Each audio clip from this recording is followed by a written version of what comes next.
Mayo ng backlog ang LTO Bicol sa mga plaka kan four-wheeled vehicles. Alagad pirang motorista nag-aagrangay sa backlog sa motorcycle license plates pun pa subuot kan taong 2014.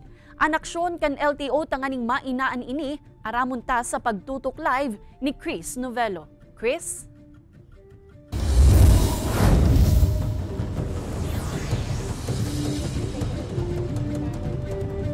Kate, sa pinakahuring datos kan Land Transportation Office Bicol, nasa 233,000 pa ang backlogs sa motorcycle license plates. Pinakadakol dyan kan 2014 hasta 2017 na may 191,000 pa.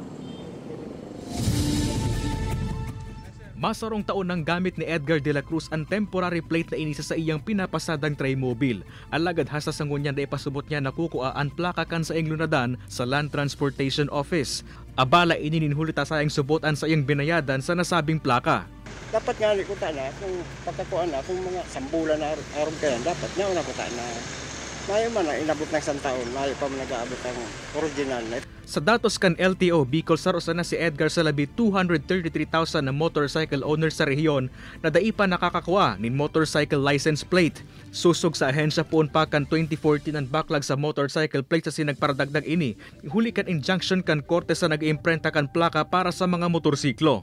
Nagkaroon ng injunction kasi noon may bidding, may nanalo, may natalo, may nag-question.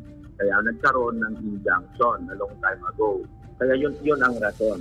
Pigtutugon na naman subot iningunyan kan ahensya sa paginin pagbakal sa diring printing machine nganing mainaan ang numero kan backlog kan mga motorcycle plates. Sa katunayan, hinahalap na sa nasubot kan LTO Bicol ang labi 191,000 na plaka kan mga motor na backlog pa puon kan 2014 hasta 2017. May patanid man ang ahensya sa mga dealer ning motor na iyo ang naglalakaw sa mga bagong plaka kan motorcycle owners. Taken po, yung first offense is 100,000 with suspension, tapos second offense is 500,000 with suspension, tapos yung third offense is revocation. So mataas po yun, mataas po yung mga penalties kasi dati puro fine lang, ngayon may suspension na.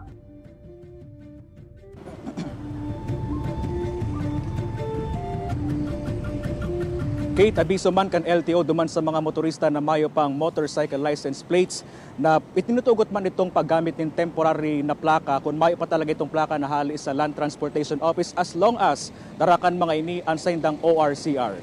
Kate? Alright, Jos Mabalos, Chris.